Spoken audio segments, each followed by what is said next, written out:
Most homeschool math programs are either Spiral or Mastery, but Math Lessons for a Living Education, it doesn't really fit into either category. It's a gentle, story-based program designed to make math feel natural and stress-free. But does it actually teach math effectively? Or will you need to add extra practice? Is it truly open and go? Or will you find yourself making adjustments? And most importantly, who is this program really for? I've gone through Math Lessons for a Living Education Level 1 from start to finish, and today I'll take you inside the book. We'll look at the lesson structure, included manipulatives, and overall teaching approach, breaking down what works and what might not. I'll also flip through the optional teaching companion and let you know if it's worth buying or just extra fluff.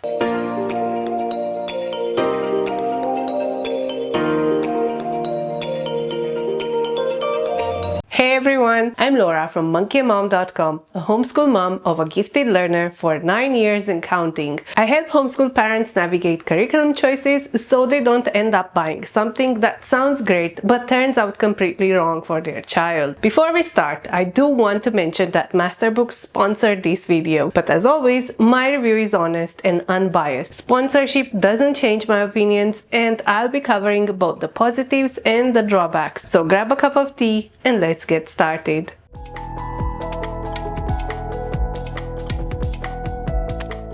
Math Lessons for a Living Education is a Christian homeschool math curriculum published by Masterbooks. It teaches math through storytelling and real-life application rather than drill-based worksheets or scripted lessons. The lessons follow Charlie and Charlotte, two homeschooled kids encountering math in everyday life, measuring ingredients, counting farm animals, and figuring out change. One of its biggest selling points, everything is in one book. No separate teacher's guide, no key or required manipulatives unless you want to add them. I personally have the ebook version, which I printed at home. It costs under $35 while the physical book is around $40. If you're an international homeschooler like me, the ebook is a faster, cheaper option, and I love that Masterbooks offers it. So now, one of the bigger questions. Is Math Lessons for a Living Education Charlotte Mason? Is it Spiral? Is it Mastery? Short answer, no. No, and also no. Not truly Charlotte Mason. Charlotte actually recommended structured math instruction using real-world problem solving and mental math. She didn't advocate teaching math through stories. It's not a true Spiral program. Unlike Saxon or Horizons, this curriculum doesn't bring back old concepts constantly. Once something is taught, it may not show up again for a while. It's not strictly mastery-based either. Programs like Math You See or Singapore Math focus on deep mastery of a concept before moving on. Math Lessons for a Living Education is more of a gentle, steady progression with built-in reviews here and there. So what is it? I'd call it a structured but gentle story-based math program that moves at its own pace.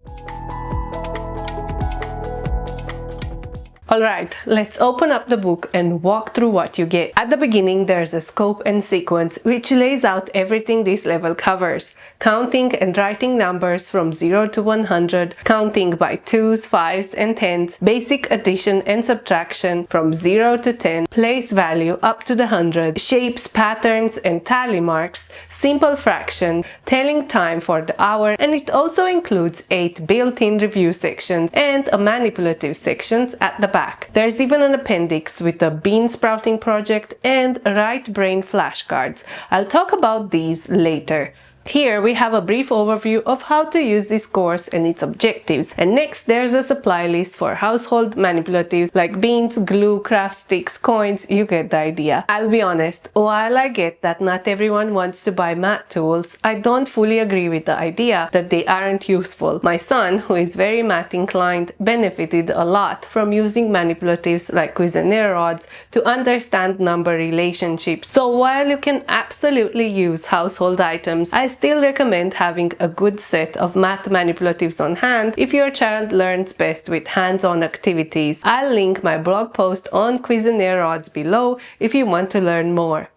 Next, there's a suggested schedule. There are 36 weeks of lessons, 5 lessons per week, and about 15 to 30 minutes per day. I like having schedules as a guide, but I never follow them exactly. Some kids will move faster, some slower. It really depends on your homeschool style.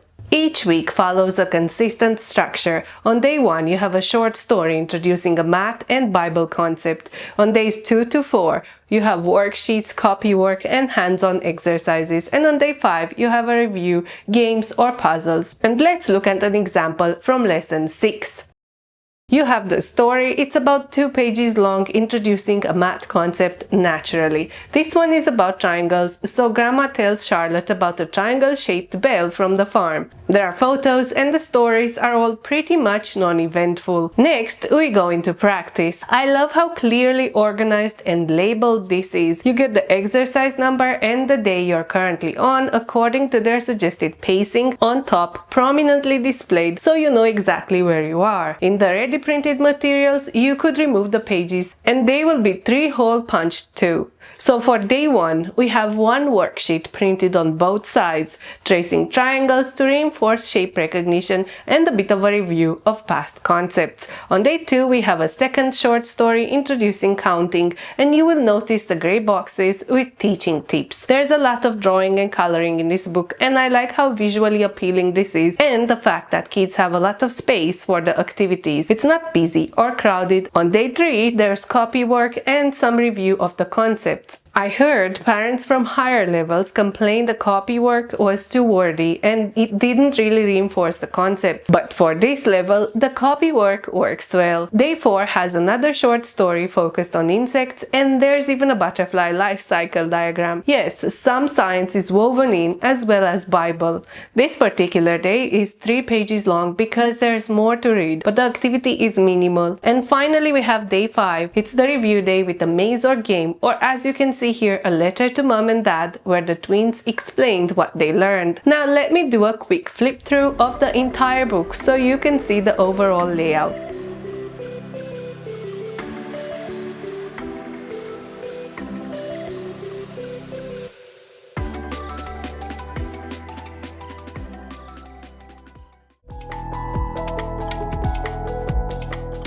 One of the big concepts introduced in Math Lessons for a Living Education Level 1 is place value, and they teach it using what they call place value houses. Here's how it works. The place value houses are a visual representation of ones, tens, and hundreds. Kids will use beans or other counters to count and make groups. This method helps some kids, but it might be too simplistic for children who need more flexible number concept. For kids who struggle with regrouping or borrowing later on, you might need to supplement with based and blocks or Cuisinart to ensure they fully grasp place value relationships.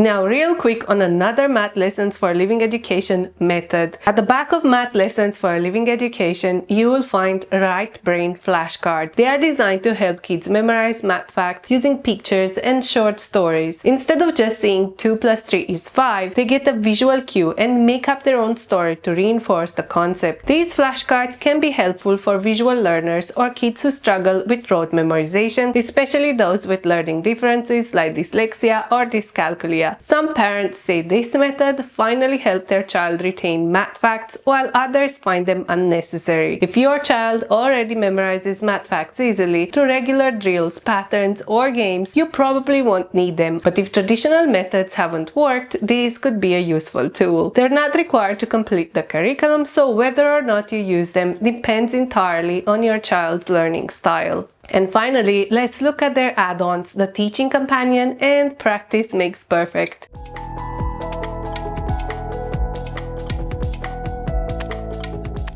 Now let's flip through the Teaching Companion. This book basically explains how to teach math lessons for a living education at different levels. It gives general tips for adapting some lessons, and it includes recipes, games, and extra activities. But do you need it? Honestly, no. If you've homeschooled before, you probably don't need this book.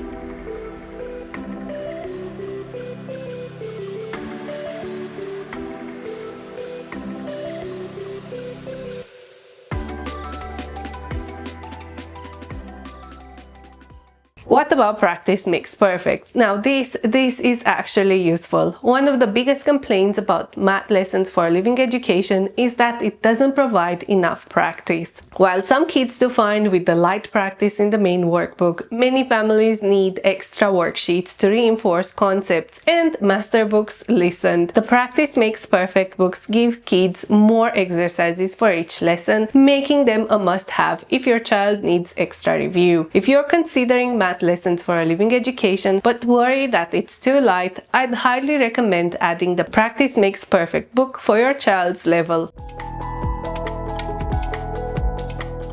And now, the moment you've all been waiting for, the pros and cons. No curriculum is perfect, and math lessons for a living education is no exception. While it has a lot of great features, there are also some real drawbacks that might be deal breakers depending on your child's learning style. So let's see the pros and what math lessons for a living education does well. Truly open and go. One book, no extra teacher's guide, no complicated lesson plans, just open the workbook and go. Even the manipulatives are included at the back of the book. Short, gentle lessons. Each lesson takes about 15 to 30 minutes, making it perfect for kids who get overwhelmed by long math sessions. Story-based approach. Math is woven into real-life scenarios through short stories, which can make learning feel more natural. Christian worldview. For families looking for a faith-based curriculum, this integrates Bible concepts into math lessons. Budget-friendly. At around $40 per level or under $35 for the ebook, it's one of the most affordable homeschool math programs.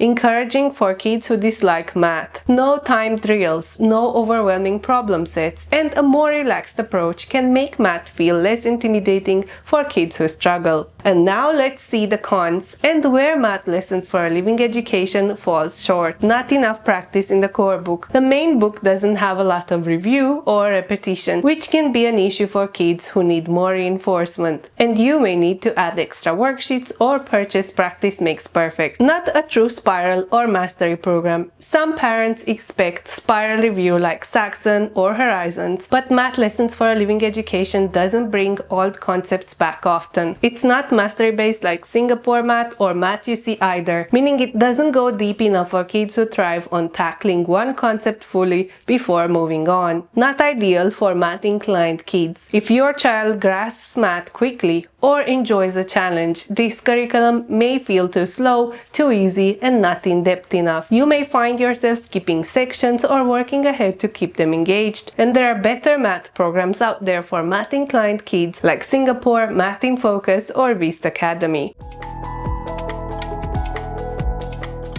So if your child is a reluctant math learner, needs a slow and gentle approach, or thrives on storytelling, math lessons for a living education could be a great fit. It's affordable, easy to use, and open and go, which makes it low stress for both parent and child. However, if your child does better with structured drill and practice, you may need to supplement or choose a different program altogether. That's it for today. I hope this deep dive into math lessons for a living education helped you decide whether it's the right fit for your homeschool. If you've used this curriculum, I'd love to hear your thoughts. Did it work for your child? Did you need to supplement? Drop a comment below and let's chat. If you found this video helpful, don't forget to like, subscribe, and hit the notification bell so you don't miss future reviews. I'll also link some related blog posts and resources in the description if you want to dig deeper. Thanks for watching, and until next time, stay curious.